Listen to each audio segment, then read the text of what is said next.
welcome to the Gold Coast. My name is Nick Cox, and I have with me Steve Tyers. Hi, everyone. We're going to talk to you today about a project we've been involved with for quite some time. There's some friendly faces here. You can see familiar faces. I even saw one gentleman walk all the way to the top of the stairs and then disappear into the darkness. We lost track of him. So hi up there. If you like, you can come down a bit closer and you can actually see our friendly faces. We've got our Twitter handles up here. There's #MDC333, which if you'd like to send questions to that, we'll answer them over time. The easy questions we'll answer right now. But what we're going to do is talk to you about a project. Actually, we've got some people still streaming in. We might just meander for a moment. But maybe I should introduce myself and you can do the same. That might be a good start as people try to sit down. I'm the solutions engineer for Citrix in Canberra, and we're in Australia, so at least I don't have to explain where Canberra is. And I look after federal government and defence. I now look only after 3 accounts, defence being the largest. Defence is the largest agency in Australia for government, and it overdoes the next closest agency by about the size of 3.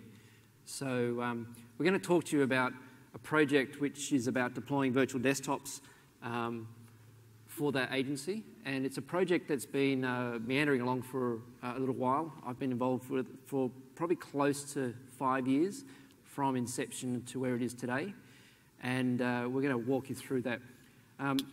Steve? Yeah, likewise. Look, I guess my involvement in the project is going back actually probably even longer than Nick. Our company, Ubi, was responsible for, I guess, the Department of Defence's first foray into server-based computing. Back then, obviously, Windows Server 2003, R2, Presentation Server 4.5. So it's been a long time. This current piece of work I'm working on behalf of a big systems integrator, Thales Australia, who are obviously undertaking a lot of this work for the Department of Defence. So. Okay, so we might get started. And so the reason why I've invited Steve along instead of listening just to me is to have a different voice, but there's a lot of depth with Steve, who's been the chief architect for Citrix for this project. So I brought a smart guy with me to make me look good. So we're going to walk through defence, just give a little bit of a brief about the ICT vision, what's trying to be achieved, the project itself. We're going to look at the architecture and a piece of work which we did to validate our architectural designs and what's next. So be ready. It kind of gets complicated quickly, but we'll try and work our way through it. To start with, the Department of Defence has multiple environments, and right now it's highly distributed across a large number of, they're not really data centres. There's a couple of data centres, and there's broom closets with some equipment in them, which get referred to as server rooms or compute rooms. I guess like most large organisations, they have lots of small locations that need to service and even stuff under desks. They have a large number of servers, a large number of apps. The 2,500 listed up there is probably underrated. It's probably closer to 4,000 after we sort of sniff around. I guess 2,500 of them is core applications that you say, for example, Microsoft Excel will count once instead of 3 or 4 times based on versions. But I guess the big thing here is that we're talking about 100,000 users, and some users use multiple networks, so they have multiple devices on their desks. And that's interesting because that complicates our solution. The vision is to basically simplify the environment, bring it up to date, because it's right on the edge of being out of date. I guess like large organisations, it takes a long time to make change. And this has been programmed based on a white paper that was written for IT a little while ago, and where there needed to be savings, it needed to be agility from the platform, and the ability to respond to change quickly. The distributed architecture as it is today resists that sort of change, and the ability to do updates, for example, the need to do a security update takes a long time to touch 100,000 machines. So this was a vision that was put forward about, it started with the idea of centralization. And by centralizing both data and your compute and your virtual desktops, your desktop platform, you have the ability to change quickly and become agile. So it's then about managing endpoints in a light way, light touch. One of the major architectural changes that's coming is called the single information environment. And that's about a concept of going back to more out-of-the-box configuration, stop modifying heavily for the environment, and using the technology that's in the box today. And I guess being a TechEd, we know Microsoft technologies well, and we all talk the same language, so the likes of strong GPOs enforcing privileged access versus everybody having high access. There are also some fundamental improvements which need to be made. I don't know whether any of you heard it. Those who are involved in any government will probably come across it. There's an organisation in Australia called, they used to be called DSD, they're now called ASD, and they write the security policies to be enforced and governance for Australian government agencies. And one of the things, they've got a list of 34, I think it is, 34... Maybe 35. 35? One. But they have a list of 34 or 35 recommendations of what should be done. The top 4, though, are about addressing 85% of improving your security stance. And so Defence were even challenged with addressing the top 4, and so this program's been is seen to be able to support that and make the environment more secure than it is today. So you'll see Steve and I, we're going to be handing back this thing back and forth. We're going to try and mix it up a bit. I'm going to get Steve to talk about data center consolidation and about the change in the environment. Thanks, Nick. So the first time I've actually got to use a clicker as well. Quite like it. So yeah, the data center consolidation. So look, as Nick mentioned before, the Department of Defence at the moment, we're distributed across 280 odd server rooms. It's heavily geographically dispersed. We might have 2 users literally at the back of Burke versus with a DL380 sitting somewhere, and then we might have somewhere like Russell offices in Canberra that's got thousands of users. So the differences between them, between the ends of the spectrum, obviously are quite stark. So the future state, of course, is to consolidate down to 9 data centres with a state-of-the-art primary data centre. So but a big part of this work, obviously, is, as Nick touched on, is the single information environment. And the data centre consolidation strategy, I guess, is one piece of that. So underneath that, we've got separate streams of work. Along with the data centre consolidation, we've got an Exchange refresh, so moving from Exchange 2003 to Exchange 2010, and again, consolidating down from all these distributed Exchange servers into 9 data centres. Along with that, we've also got data holdings consolidation as well. Obviously, there's a lot of NetApp equipment out there. It's about pulling that data back into 9 data centres, making it a little bit more manageable. One of the other pillars underneath that program of work, of course, is the Next Generation Desktop Project. Now, the Next Generation Desktop Project obviously is all about providing desktops once all the data, once all Exchange, once all those things are centralised. And essentially making it simpler to manage, as Nick touched on before. The idea of trying to push out an update to 100,000 machines in a rapid fashion obviously just wasn't possible with the current architecture. I would add there that we've had the case where there's been the attempt to push out an update. It's failed or taken most of the day to do that while users become unproductive during that period. So there were some really big examples of the challenges of doing a highly distributed traditional desktop deployment. Yep, that's right.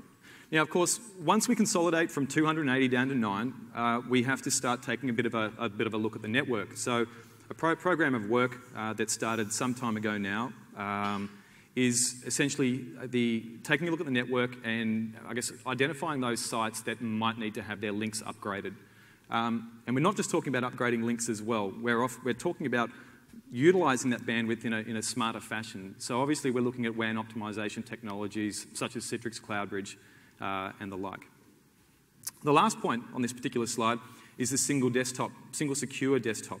So most desktops within the Department of Defence, and I guess I'm talking about the physical desktop here for a second, have two computers on them. They all have two PCs. There are two predominant networks used, a high and a low.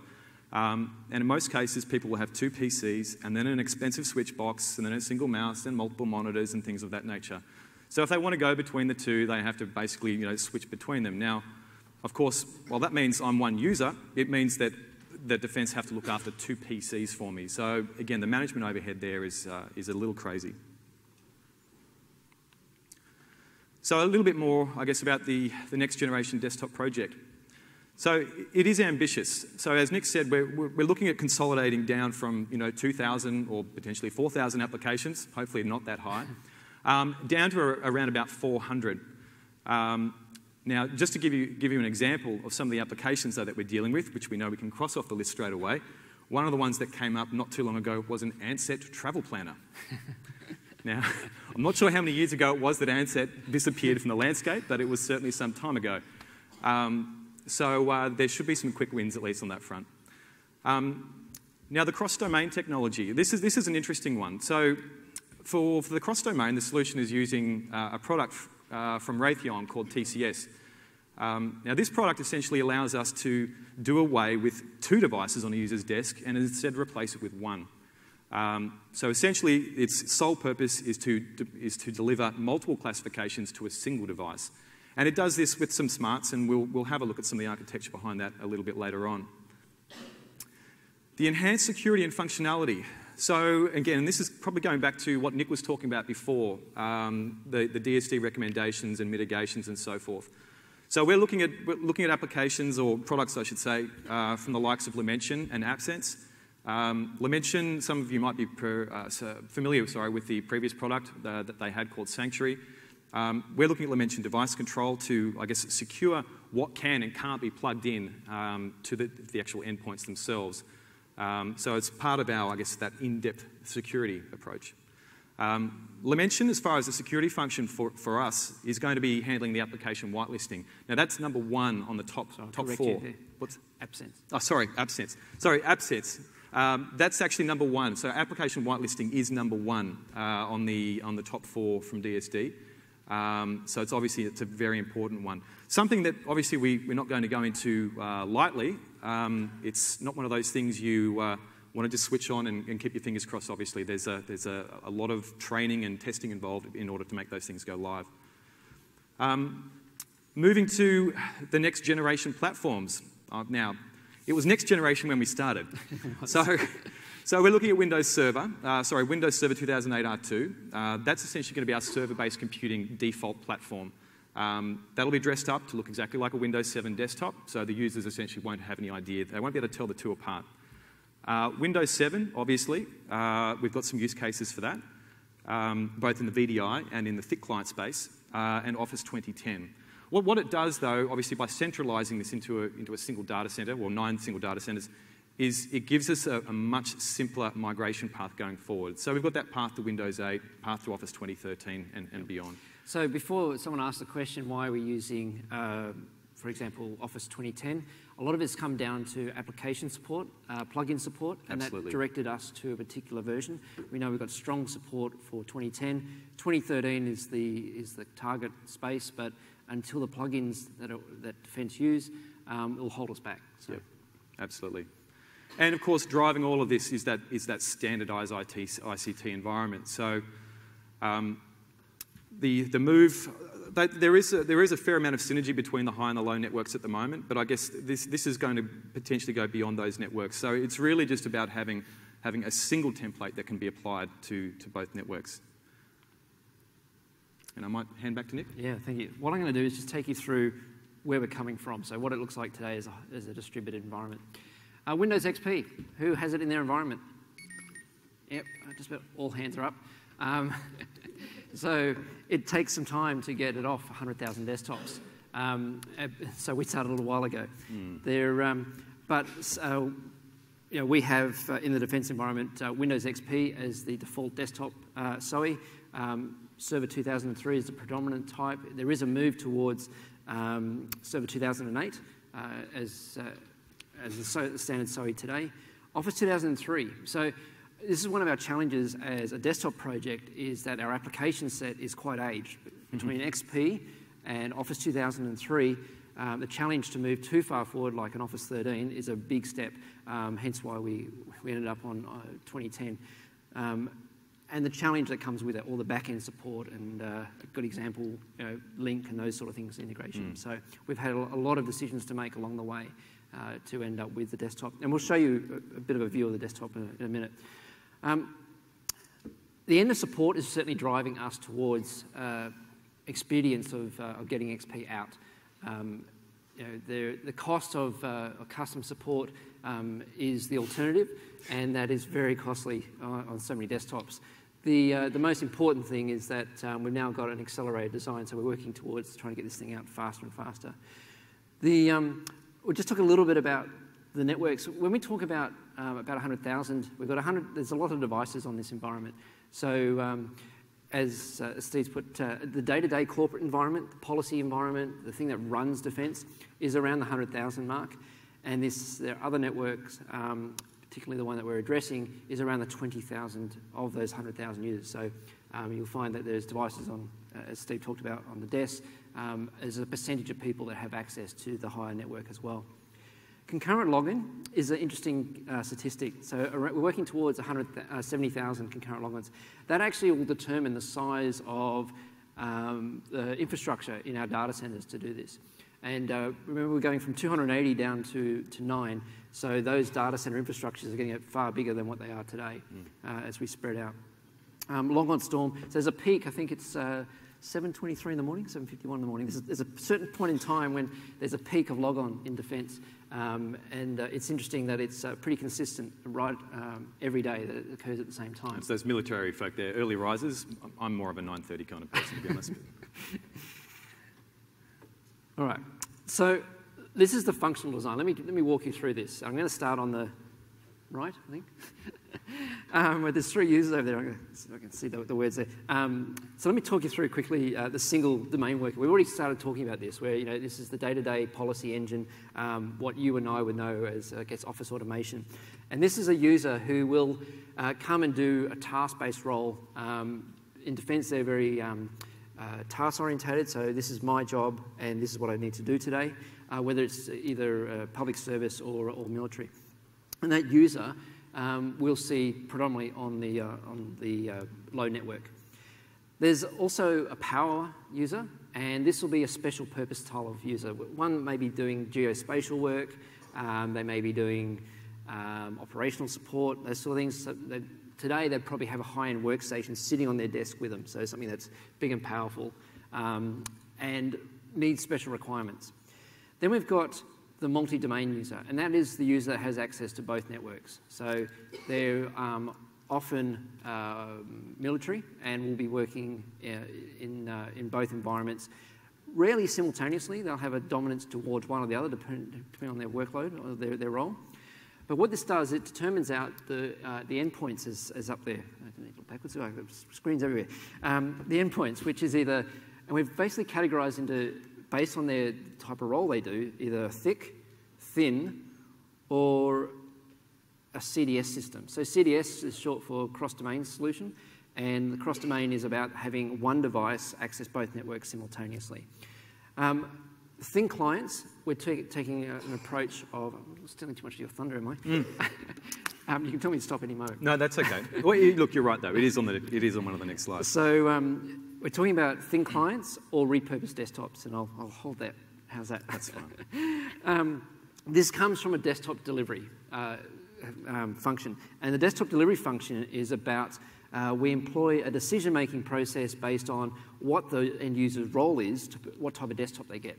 And let's be clear, we're talking about here either VDI, a hosted Windows 7 on a hypervisor, or we are talking about a XenApp virtual desktop. Now, we will show you how these things look the same, but we're leveraging the likes of XenApp 6.5 made to look like Windows 7, and the user doesn't know the difference. So one day they may be using a Windows 7 virtual VDI, and we'll start calling it, between us, we'll call it SBC and VDI. SBC for server-based computing, VDI for a virtual desktop. And we make that decision process on logon. So we determine whether they have access to VDI. If they're part of the VDI group, they get a VDI endpoint, virtual desktop presented to them. Otherwise, they will get a server-based computing. Now, applications come from an application farm and environment. That's either from XenApp or from AppV. Will be streamed into that platform. And the user environment is dynamically assembled and pushed into that user session based on logon. Now, all this has to wrap in. Now, I'll give you a little insight. In Pilot, one thing about Pilot is they're so hard because you don't get to your endpoint of the end game. You have to integrate with the existing system. And this bar across the bottom here is just trying to represent the extant system, the existing system we need to integrate into. So Pilot, we had users from all over the fence, and they needed to access any one of 15,000 print queues. So it's a really good example of just how complex the Pilot is. And hopefully we'll get to them just having their own 15,000, instead of trying to work between two systems. So I'm going to ask Steve to talk through a bit more about an IT diagram. Yeah, it's a slightly different take on the previous one, I suppose, but this is one that we all feel more comfortable with, right? So yeah, even use the Microsoft stencils, I think. So obviously on the left, we'll just walk through this. So obviously on the left there, we've got Joe User. As Nick, it's around a lot. You notice he was on the right before? Oh, yeah. As Nick mentioned before, we've got 4 device types, but we'll talk about the first 3 here for a second. So we've got our repurposed PCs running Windows Thin PC. We've got Windows 7 Enterprise, and we've got Windows Embedded Standard as well. Now, insofar as the Windows Thin PC is concerned, the last time I believe Defence had a look at their PC fleet, it was given a big tick that it was capable of that 90% of the PCs in the fleet were capable of running Windows Thin PC. Now, given the fact that a lot of this is about cost savings, obviously extending the PC fleet lifespan by another 2 years, and when we're talking about that many PCs, was a big driver of savings. So it got the project off to a good start as far as the business case was concerned. Windows Embedded Standard. So I mentioned that there were 90% of the PCs covered. Now the 10% that are left, obviously that's where we'll be looking at replacing them. Now when we do replace them, we'll probably look at replacing them with Windows Embedded Standard. So we've got that consistent Microsoft feel down on the endpoints. Now obviously Windows Thin PC and Windows Embedded Standard, they're fine. What we didn't want to do is have a user log on with a domain credential or with a smart card and then launch a browser and then go into the system and do all those kinds of things.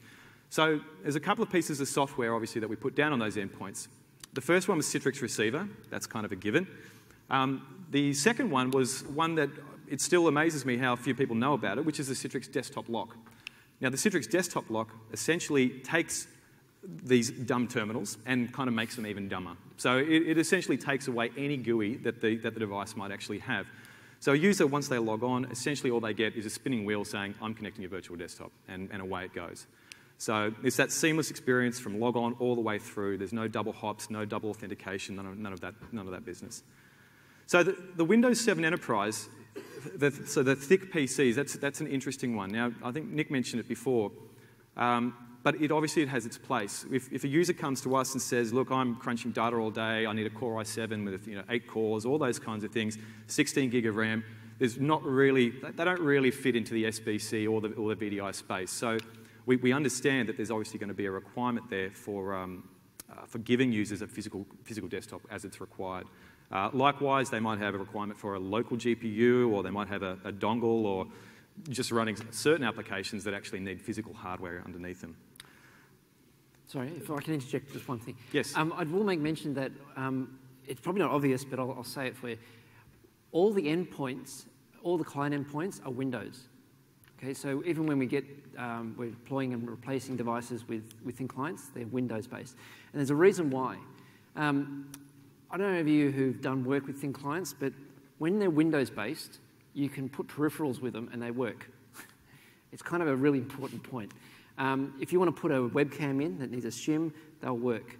They're more high-powered, so they're more likely to do video offload and processing. So, and we also didn't change the security model. security model's still doing domain logon at the endpoint all the way through, so they're managed. That's right. There's no auto log onto these devices. It is log on from Control-Alt-Delete, essentially. Now, the fourth terminal that we've got here, of course, is the CDS terminal. So these are the cross-domain terminals. Now, this is the one exception to the rule. These don't run Windows. So these essentially run a hardened version of Linux. And that's part of the greater Raytheon TCS solution. But once they boot, they look like Windows. They do, that's right. Actually, a little bit clunky, but nonetheless. So moving along to that next pillar there, which I'm sorry we don't actually have any words around that one. That particular pillar with the two arrows, what that is essentially representing is that's where we have our NetScaler global server load balancing. It's where we have our web interface servers. It's where we've got the Zen desktop and the Zen app controllers. So the brokering components within the solution. Looks simple with a bar, doesn't it? What's that? Looks simple with a bar. I'm not sure why there isn't a label on it though. But anyway, I'm sure you would have all figured it out.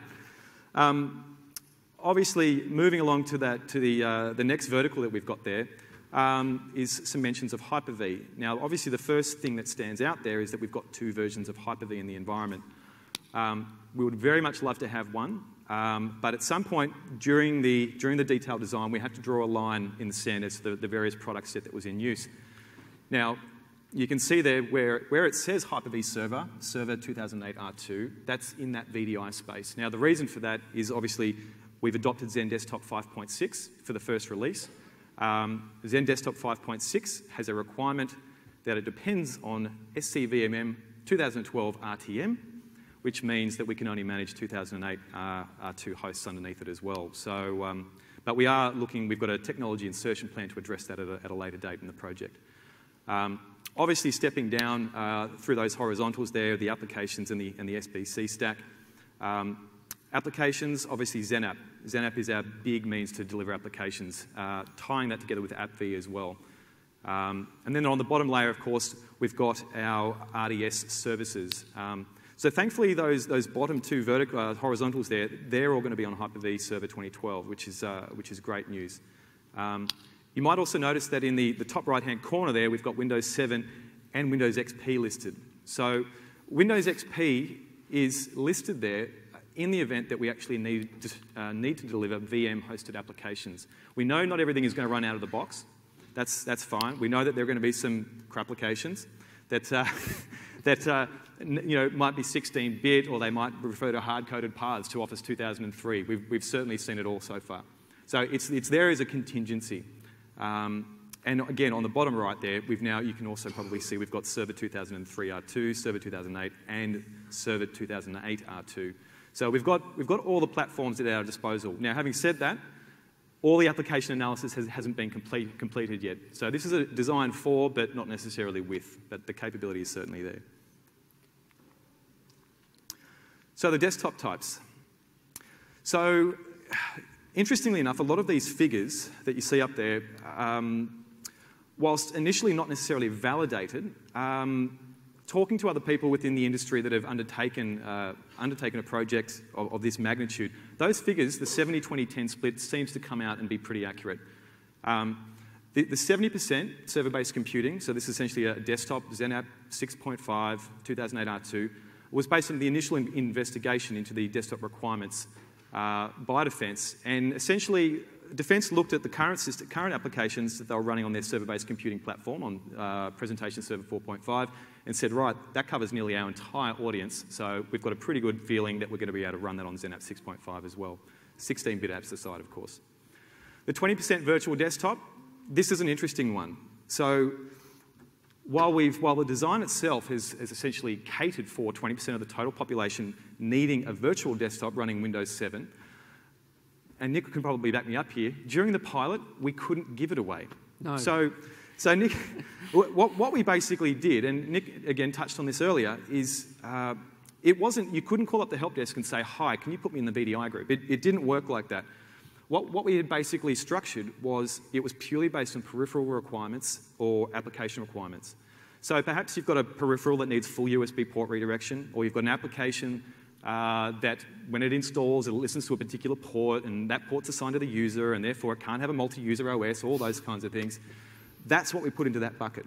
So you could call up the help desk and say, hi, I need to access application X but that application X group was then nested in a VDI group that then gave you access to the VDI desktop. So, which was good because unfortunately, knowing the way defense works, if someone had found out about it, they would have just called up and said, put me in the VDI group, and then our capacity goes out the window, and it becomes a lot more difficult to manage. So the point is that we didn't actually find any use cases in our pilot for VDI, which is very interesting because when we talk about 20%, it's still a big number of VDI infrastructure.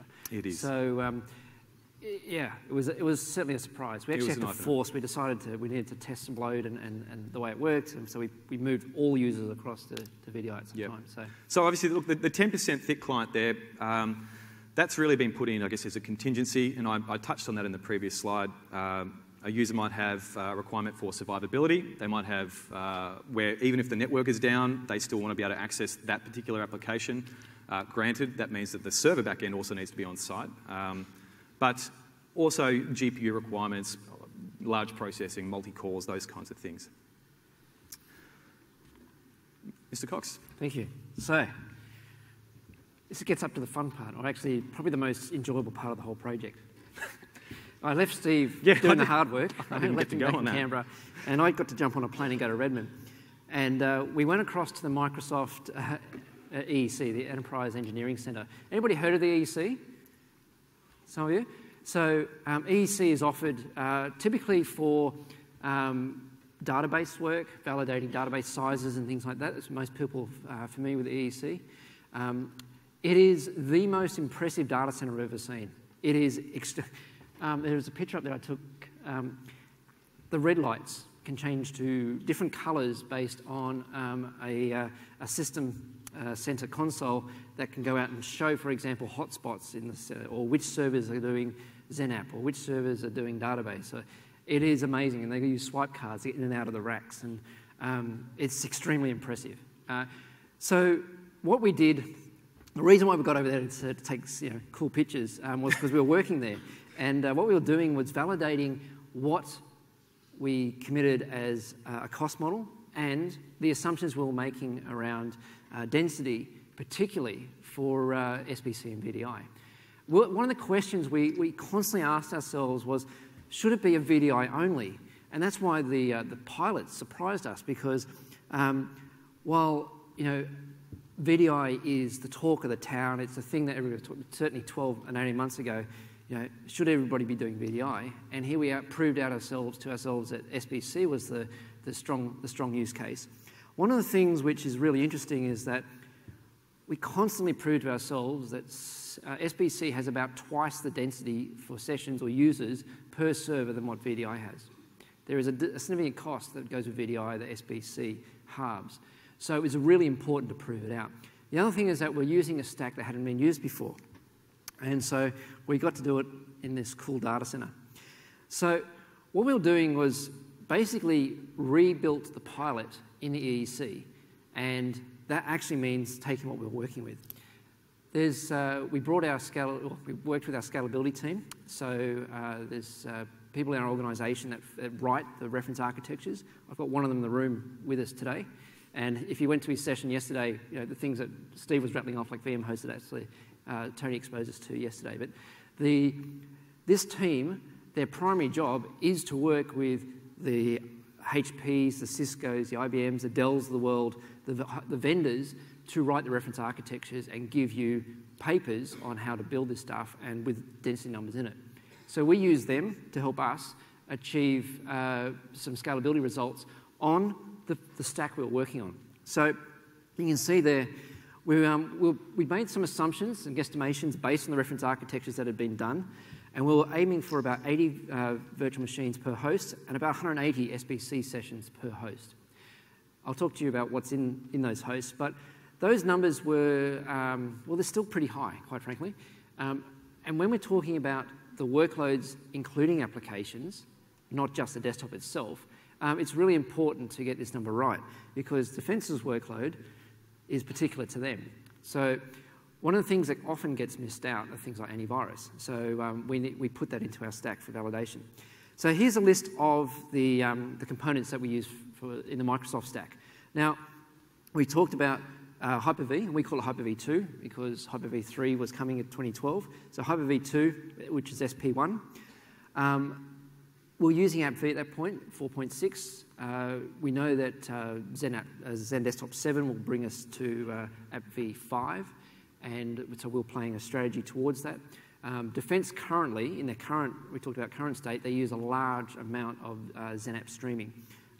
Certainly, I think it's one of the largest in Australia deployments. And so for them, it was a significant architectural shift and skill set shift to go from all these streaming packages to this. So that's an important point for us there.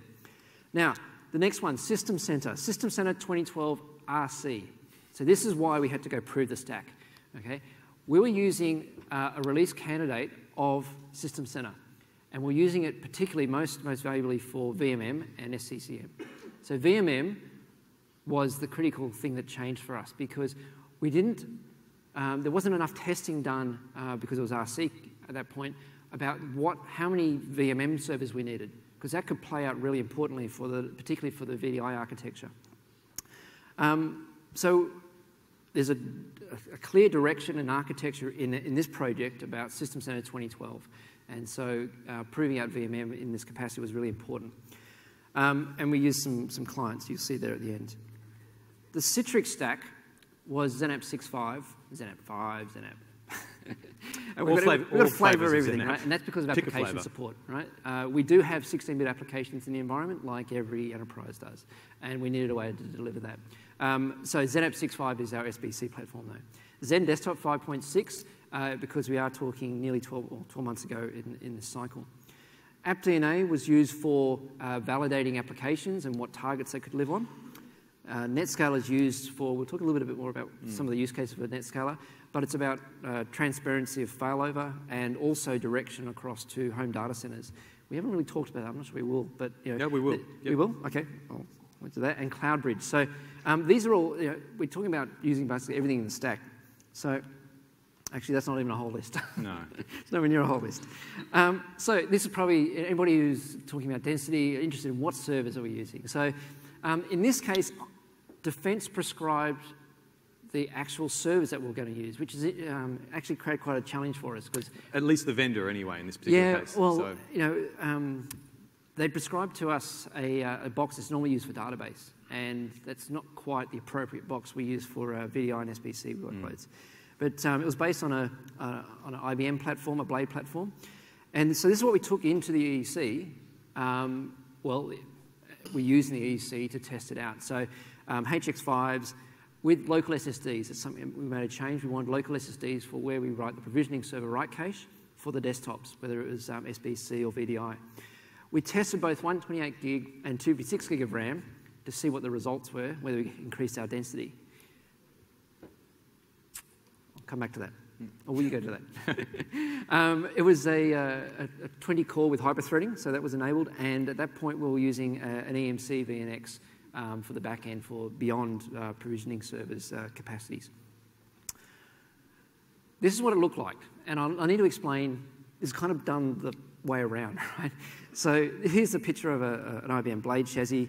And we used 3 servers for workload, 3 hosts for workload for VDI, another 3 for SBC. The rest of the platform was made up of infrastructure, SQL, a dedicated Blade for Active Directory. And sorry, let me just go back there. And the reason why, we actually were basically trying to work out what was the workload across 3 servers for VDI and what was the workload across 3 servers for SBC. The rest of the Blade was just made up of, you know, you don't need to have 5 blades for infrastructure to do this. No, right? well, that's right. Left. Having said that this was just the pilot build. It certainly wasn't what was going to be taken forward. So. Yeah. So this is not what our design ended up looking like. This is the way it was tested. Right? So this is my favourite picture. I don't know why. Is that because you took it on a Mac as opposed to a Windows machine? Yes. Well, yeah, I live the dream. I live in a Mac every day, and I use my virtual desktop every single day. So I'm not sure about that. I use Microsoft product every single day. So this is the Windows COE, and we call it COE. Other people call it SOE. This is the platform. The reason why it's COE is Common Operating Environment, and this is why. This platform, what you're seeing here, is based on a Windows 7 platform. Okay? To make it work with Zen Desktop, it requires a virtual desktop agent. but it's the exact same look and feel for the desktop that runs on R2, 2008 R2, which is ZenApp 6.5. Okay? So the users, no matter which way they come in, look and feel exactly the same. That was a really important design point. As when they use a fat desktop, they will look and see exactly the same. It won't be any different to them. Now, here's the stack. So you can help me here. Okay? Sure, I'll chime in. So the dynamic profile management is done by AppSense. And there's a couple of reasons why we used AppSense. One of them is because we had 9 data centers and we needed the user profiles to be accessible from anywhere. And they've got a database backend. Versus using our own user profile manager, which has a file system that needs to be replicated. So easier to replicate. And look, likewise, the number of platforms that we're dealing with here obviously meant we could either go with 5 different profiles for 5 different platforms, or we could use AppSense to do some smarts, importing certain settings and so forth. So we enlisted their help because this is what they do as their core business. Okay? So folder redirection. So this was an interesting one as well. So look, I guess early on, probably post-pilot, a decision was made. Obviously, we had a very powerful product in AppSense Environment Manager at our disposal.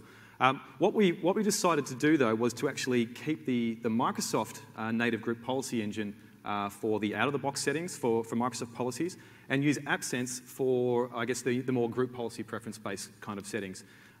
So I guess that's why I just wanted to have a quick segue on this one, because folder redirection obviously ended up in the Microsoft stack as far as group policy was concerned, not in the AppSense side of things. Yep. Application for performance management, particularly for ZenApp. That's the AppSense tool to make sure it doesn't exceed and run over. So there was some value in that space. We saw some density increasing. Antivirus. This is a great debate, wasn't it? This is, look, you know what? The decision was made really easy. Is anyone familiar with Project VRC at all? Tony, thank you, Tony. So Project VRC, if you haven't checked these guys out, they do white papers on everything VDI and SBC related, whether it's single server scalability, whether it's Office 2010 versus 2013, SCEP versus other products, all those kinds of things. Now, this particular decision was made really, really, really easy for us. We were already going down the System Center path. We were quite happy to go down that path. And obviously, we had System Center endpoint protection as part of that. Now, which particular product came out top of the pile as far as the testing for Project VRC? System Center endpoint protection. Is that right? And it's a click button to make it work. Yes. Inside System Center. That's right. So that was a really, really positive outcome. There is a little story that goes with this. We were at Redmond, and we did have a problem with SCEP when we did testing. You know what? One phone call, and the developer's sitting there and looking at it, and he said, yep, tweak, tweak, tweak, done, and that was built back in. So, you know, there's high value with working with partners, strategic partners such as Microsoft. And when you've got problems like that, you know, they can pull on the right people to make magic happen. Application whitelisting. We talked about the top, number one on the hit list for ASD, and application whitelisting is done by AppSense. Device control. Steve spent a bit of time talking about mentioned device control to manage the insertion of USB and that sort of thing. So you see the stack's actually getting quite complicated. This is just our desktop, right? And remembering, we are talking about running it on Windows 7 and 2008 R2. Foundation apps. Office 2010 is probably the easiest example of a foundation app. Yes. Okay, now, most people probably refer to these as core applications. Yep. Microsoft, during the design, thought that we came up with Foundation, that Citrix came up with it. Citrix thought that Microsoft came up with it. So I'm not sure who did come up with it. But Foundation stuck. Yep. This is all coming from a provisioning server standard image. So one golden image through provisioning server onto Hyper-V VMs, and we can scale out using the provisioning server. So that's our base image. Correct. Say? That's right. Our COE. AppV delivers streamed applications for business apps, and the ones that don't work so well with streaming, that come from backend, or maybe 16 bits, a great example of an app that won't fit that profile, comes from a ZenApp farm. Okay? So there was a lot of thought that went into that to get it to that point. Yes. And a lot of design. So that's my prettiest picture of the whole thing. Sorry, it only gets worse from here. Although I do like the shiny, speed thing. Well, we did testing, and quite frankly, Hyper-V proved itself. This was a great debate because the incumbent hypervisor was not Hyper-V. And so there was a preference for using that hypervisor, and we saw the benefit in the cost model, the scaling, also the simplicity. You saw our stack a second ago. Keeping out another tool set in that desktop to make it work is one less thing that we needed to support. SCVMM, RC, performed really well. So it was another validation point that we were on the right track, as did the SBC and VDI platforms. So we were working with what we were proving out that we could work with the sizing we were talking about, to the point that we actually achieved our goals, our targets, which is a good thing. We were allowed to come back and not find new jobs, but we exceeded them. So that proved the cost model was valid and that there was savings to be made by increasing density. So I've just written them in there for you. So remember we were targeting for VDI 80. We proved out over 100 on that server platform, and what was I saying? 180, I think it was, for SBC, and we proved over 200. Now, I'll say that this point is that since this time, you can't buy that hardware anymore. There's been a refresh and moved on, and the numbers have gone up again. So again, lowering the cost per desktop and the number of servers involved to deliver this infrastructure. So Steve, the hard work. That's why I brought the smart over. The hard work. Well, look, some of these are kind of not really hallelujah moments, but let's take a look at some of them. The first one, virtualization is disk intensive. Certainly, well, particularly for the SBC and VDI workloads, there's certainly no surprises there that came out of it. I guess what it did solidify for us was a decision to move towards solid-state storage, local solid-state storage, as opposed to shared storage for these hosts. Keeping in mind... I would say, when we were doing this, this was a new concept, right? What we were previously looking at was building very big SANs with lots of fast flash in them. Exactly. And so we were trying to look at a way of making the project cost-effective so it would go ahead. That's right. So this is a really important point that we started. And our reference architecture team, our scalability team, sort of headed us in this direction. Yep, that's right. And look, we certainly haven't looked back. I mean, I guess for us... and for the way defence works, the workloads are essentially, they're non-persistent for a start, both the SBC and VDI workloads. We also don't need things like live migration. So again, we didn't really have too much of a need to go down that shared storage path. 200 gigabyte SSD wasn't big enough. 5 years we probably wouldn't have been saying that, we would have just been happy to have one. Certainly what we ended up with, though, is we didn't have any problems with IOPS. So we had anywhere between 50,000 to 100,000 IOPS per disk. Obviously, there was a RAID penalty because we went with RAID 1 for some high availability. But still, we were not coming anywhere near it, even when we were throwing 90 virtual machines or 100 virtual machines on top of those hosts, which was great. The problem that we did run into, though, and this is obviously why the testing didn't really go above that 100 mark, is when we're delivering it in the fashion that we are, you can see the term PVS write cache there, and I can understand that not everyone's necessarily familiar with that. So provisioning services is a really, really important part on how we're actually going to be delivering all of these virtual machines, and we'll touch on that a little bit later. But essentially, each virtual machine that we're then using provisioning server to stream the operating system into, it needs a little cache directory, or sorry, a cache drive. That stores the deltas just while the machine is running. So once the machine reboots, the deltas are gone. There is some data that we get to persist on there between reboots, but as far as those delta files that are basically created during runtime, they're essentially obliterated every time the machine reboots. More RAM. No, that's exactly right. It did increase density. And in fact, it would have actually played against us anyway. So the underlying platform that we're using here, you've got to remember, was Server 2008 R2. What comes with Server 2008 R2 and VDI? Bin files. Bin files. So we would have had to get really, really big. Now, having said that, what we did end up with in the current platform, where we're looking at HS23 blades, is we've got two 800 gig SSD drives per blade. So we've got a fair amount of storage to play with. So I'll make the point, if it's not clear enough, that the HX5s only accepted 1.8 inch SSDs, and that limited the size they came in. So going to the refresh platform for that, we have some new choices for drives. That's exactly right. 800. So obviously the next stage was the module design. And look, a lot of people who might have dealt with Citrix reference architectures in the past, this will look very, very familiar. We've got the layered approach of the access, the control, the desktop, and the provisioning, essentially. So starting at the top, and obviously Nick was talking about this earlier, we've got NetScaler. So NetScaler was a very, very core piece of this solution. You can see there in the diagram that we're talking about GSLB specifically in this particular case.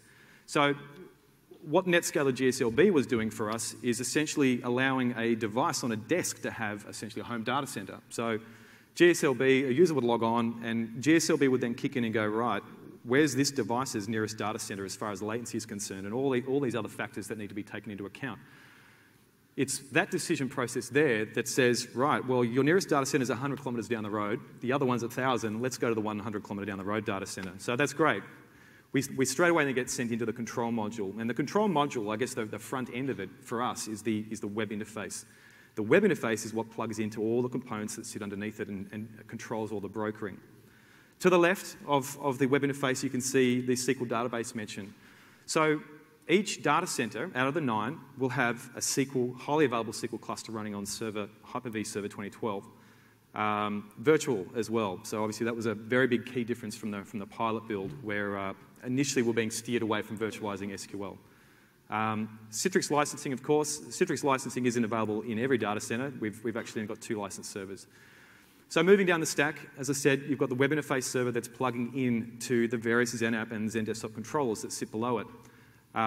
Those particular components, obviously, sitting underneath them is the virtual machines on the hypervisor layer, and then we've got our provisioning where we've got our XenApp images and our Windows 7 images. So, as I said, there's certainly nothing new to that particular design approach. So, can I get you just one of the greatest logic things we needed to work out is how do you get a user to their home data center? Yep. And GSLB won't do that alone. They'll just direct you to your nearest data center, for example. Yes. So that was a little bit more complicated. But again, we didn't have to do anything too out of the box to, I guess, to enable that sort of functionality. When we're talking about 9 data centers, and we're talking about XenDesktop, and we're talking about XenApp, things probably get a little bit more complicated, at least in the XenDesktop space. It's nothing insurmountable. But given that we're combining the 2 and users have home data centers, I guess there were some additional things that had to be considered. Because the user's only sent to either their home data center or correct. One backup, right? They And can't in go fact, to anywhere. No, that's exactly right. In fact, I cover that later on, so I'm glad you asked. Sorry, there we go. Provisioning services, PVS, probably one of my favorite products. I really love this product. So all of this is not possible without provisioning services. So essentially what provisioning services is allowing us to do is essentially single instance management. So you can think of provisioning services like a PVS server. Think of it like the hard disk, the network like a SCSI cable, and then you've got your virtual machine or your machine. So basically, we're creating a gold VHD. We're sticking it up on the network, and then we're telling that virtual machine you're going to boot from that VHD that's sitting on the provisioning server. And this means essentially we can have single instance management across various operating system platforms. So once we go back to provisioning server, we then say to provisioning server, can you go and create me 5, 50, 500, 5,000 machines that can then take that VHD that you put up there on the PVS server. So it's a pretty powerful tool, and obviously taking the opportunity to implement provisioning services, seeing as we're consolidating into data centers, kind of made a lot of sense. In this particular diagram, imaginatively called a Type 2 module, simply because there's 2 blade enclosures. Essentially in this particular diagram, you can see that we've got the subnet A and the subnet B. Now, in this particular case, all that's really trying to demonstrate is that we've got 2 provisioning servers within each blade enclosure, virtual, I'll add, and essentially those provisioning servers will look after the virtual machines running within that enclosure. So there's about 513 virtual machines as far as VDI and SBC is concerned within each enclosure.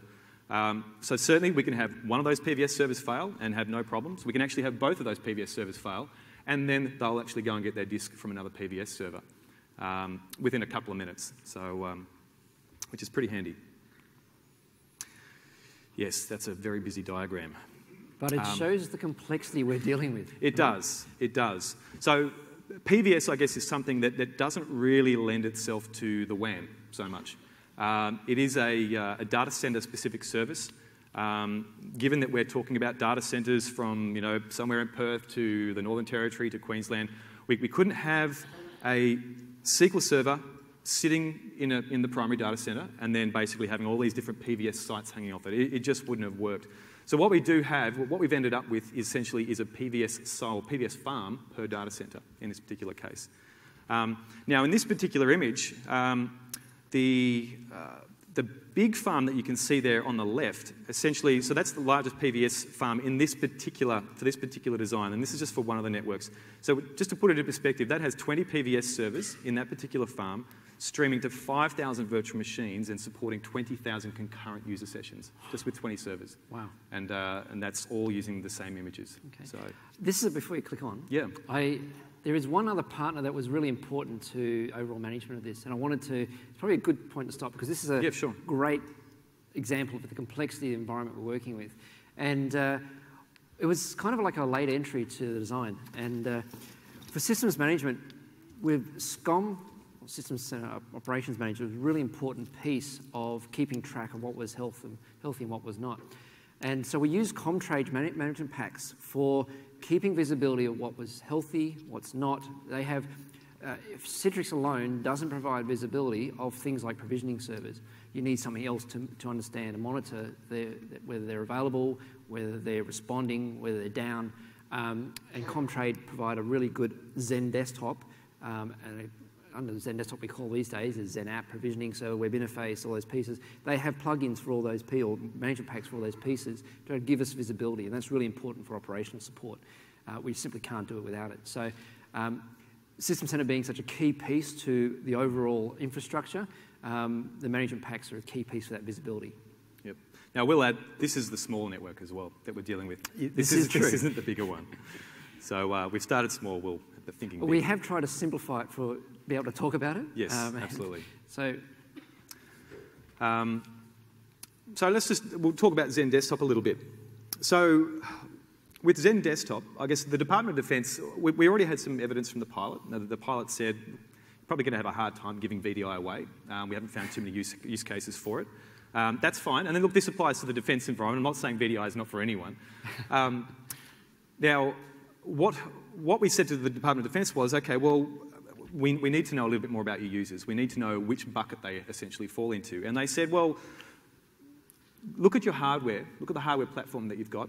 Look at the testing that you've got out of Redmond. Go to the best practices, and you know what? Whatever gets spat out the other side, that's good for us. So basically, it doesn't sound very scientific, does it? but what it ended up with was actually, as far as VDI is concerned, it ended up with a pretty highly spec'd virtual machine. So we've got 2 vCPUs. The RAM actually, this is just recommendations from Citrix. The RAM actually was about 3 gigabytes. So we've got 3 gigabytes of RAM per virtual machine, 2 vCPUs, and of course, and then that write cache as well. So it's actually ended up to be a pretty generous configuration. We didn't need dynamic memory management in the end. Again, we were able to carve up just what RAM was available. Each blade had 256 gig of RAM, so we just basically were able to carve that up. So it's actually worked out pretty well. In fact, sorry, I ate my words there. It was about 2.5 gig of RAM, not 3 gig. But still, nonetheless, pretty impressive. Given the fact that we had, that this was Zen Desktop 5.6, obviously, sitting on Hyper-V 2008 R2, we did have to deal with the bin files. Now, deal with the bin files. So that was two. We don't need them. That's the point. That was right? 200. So that was 270 gigabytes of SSD that we couldn't use. Yep. So I can't wait till we move this entire stack to Zen Desktop 7 and Hyper-V Server 2012. Very shortly. Yes. So VDI is easy. Just look at this diagram. So this was the Zen Desktop modular design, and again, I probably don't need to dwell on this for too long because it's kind of been covered in some of the previous slides. We've got our NetScaler GSLB sitting at the top. It's performing functions such as GSLB, as well as server load balancing, as well as content switching, which we'll come to that in a little bit. We've got our SQL, we've got our web interface, we've got our Citrix licensing, the Zen Desktop controller below that, and then of course we've got all our virtual machines and the provisioning. I think the point here is that we did plan for Windows XP as VM-hosted apps, which is why XP appears up there. We hope never to need it, but at the moment it's there as a mitigation for application. Absolutely. Now, with the exception of Citrix licensing in this picture, essentially this was then cookie cut in every data center. Now, the exception to that, and it's the reason why we don't actually have a specific XenApp slide in this particular presentation. Now, the reason why we don't have a specific XenApp slide is because XenApp essentially is sitting across all data centers. So whereas we've got unique and discrete Xen desktop sites per data center, and that's largely due to its reliance on SQL, we don't follow that same approach for XenApp. So XenApp essentially has a highly available SQL cluster in the primary data center. That's then mirrored to a backup data center, but we essentially just have a single farm across the entire environment. So again, it's slightly different architecture, I guess you could say. So, Mr. Cox. It's my turn, is it? Thank you. So, I get to talk about, actually, I get to have to do the fun stuff, don't I? Talk about SSDs and blades and memory and things like that. So let's talk about, this is probably, there's a point to make. This is a bit of an eye chart. There's only one line of this thing which is actually very interesting. It's actually the line that says Citrix Provisioning Server. And I just draw your attention because everything else is the same. The only thing that needs to happen as we scale out is the number of provisioning servers that we deliver in a module. So we've been talking to you about modules, and we're talking pretty diagrams with provisioning servers and bits like that. This is how it translates into scalability modules. So I'm about to walk you through probably a diagram. It's probably easier to visualize this. But the point is that to get greater density in a module, when we have data centers that who have more users as their home data center, we just increase the number of provisioning servers to do that and the number of hosts delivering those workloads, so the VDI or SBC. It's really that simple. Now, I will say here, so essentially, as we mentioned earlier, the whole type and then a number, realistically, it just represents the number of chassis. So the number, in this case, the number of IBM H-series chassis. Now, the reason why we stopped at type 5, there were two reasons. One was we didn't have any single user group that was actually big enough with all the users feeding into a data center to warrant anything bigger. Yep. What validated that for us, however, is that essentially we had those 5 chassis spread across 3 racks. But once we started introducing more chassis, we then started having to make changes at the network layer. So instead of having this full aggregate of 160 gigabits, we started having to carve up things and of that nature. So the approach from that point was to stack type 5 modules if we needed capacity. So let's show the folks at home the modules. So for those of you who prefer infrastructure pictures, here's one. So this is a type 1 module. And the 1 is, as Steve mentioned, the number of chassis. So this supports 1,920 users. So roughly nearly 2,000 users based on the numbers we planned for. So I haven't written it down, so you can't see it, but I'll tell you that we've done our validation on server-based computing, supporting about 210 sessions per server, per host.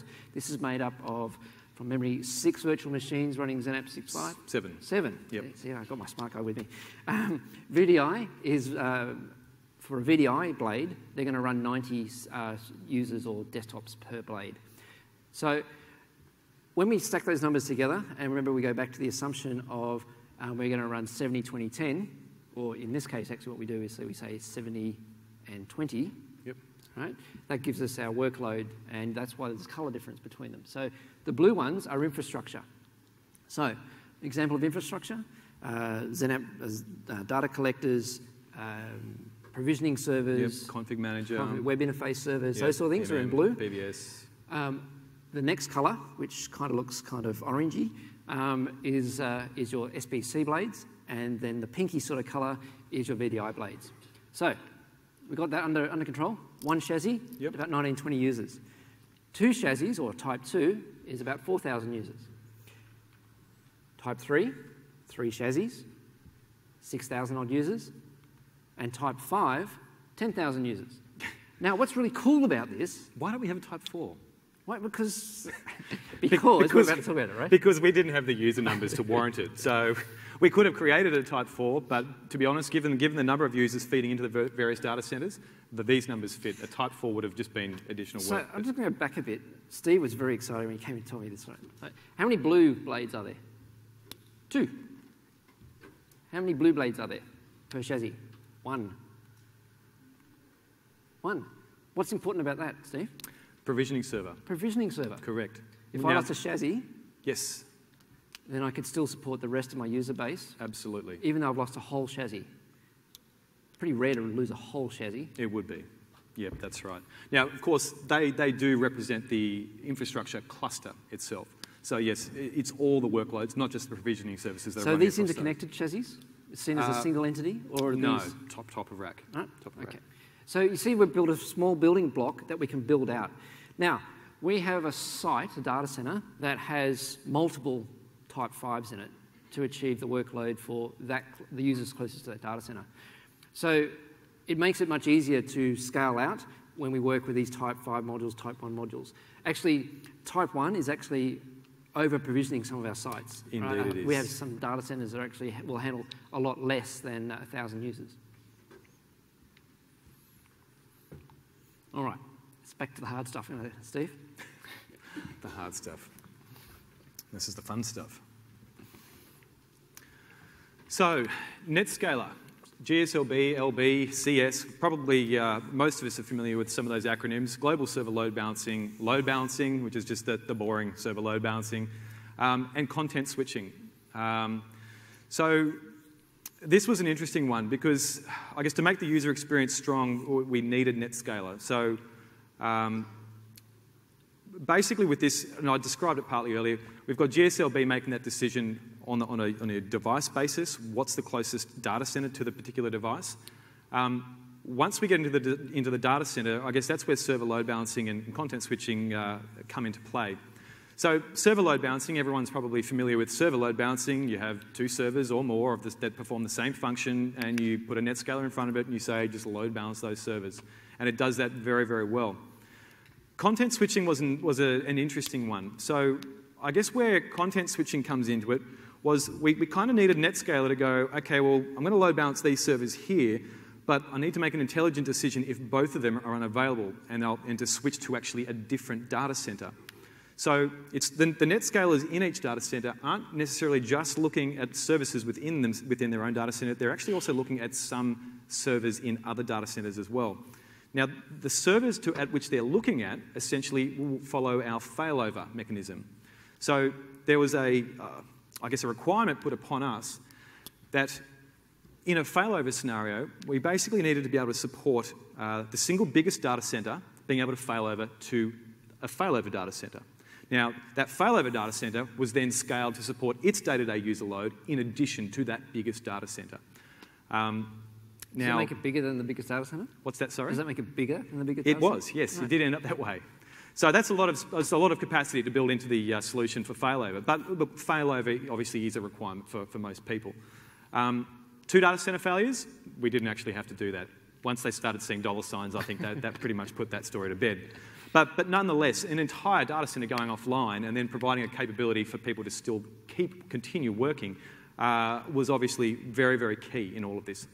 And it was NetScaler combined with the web interface and some smarts built into that enable all those scenarios. One of the things we found is that if we used NetScaler to do this piece of work, that the failover would occur immediately versus some of the other mechanisms. Good point, Nick. Yep. So it's real time. It does every assessment on every link. Yeah, that's right. So I guess some of the things that we found was when we weren't utilising content switching to handle this seamless failover, people would log onto ThinPC or they'd log onto Wes, and then they'll get a spinning wheel, and it would sit there for 4 minutes, maybe longer, if there was a data center unavailable on the back end. So it was kind of like WI was going, oh, look, I'll just give it a bit of time, we'll see how things go. But 4 minutes just is not going to cut it for a user. So content switching makes the XML services that web interface talks to always available. And it really played nicely into the failover scenarios, which did get pretty complicated, but that worked really well. So the way forward. Rolling out with the technology insertion plan. So I guess this was something that was given to all the vendors. Sorry, I'll just put that into English. A technology insertion plan is a migration plan, right? Yes, okay. So defense speak. Was this a defense term, was it, this one? The TIP. So the technology insertion plan. So obviously we had a lot of vendors involved in the creation of this design. We had IBM, we had Microsoft, we had Citrix, we had Lumention, AppSense, the list kind of goes on. Actually, that's probably the full list, but... And I guess what we did is we wanted to have an idea of where the product sets were going. So we wanted to know, if we put in this product today, how are we going to get to that product tomorrow? So there's some good examples of this, right? So Server 2008 R2 SP1 for Hyper-V is a good example. Yep. And we put that there. We place as Citrix that requirement because of XenDesktop 5.6. Correct. Requires SCVMM, RTM. But we really wanted to deploy Server 2012 as the host platform for everything, right? Absolutely. So we needed a way and demonstrate a way that we were going to go from what we're delivering today That's right. to what's the next change. So Citrix provided us with how to get from 5.6 to 7 and so forth, and it was a very worthwhile exercise. And I guess what it also means is that, as I mentioned earlier, we're doing the small network first. This is the dress rehearsal for the big network. Yep.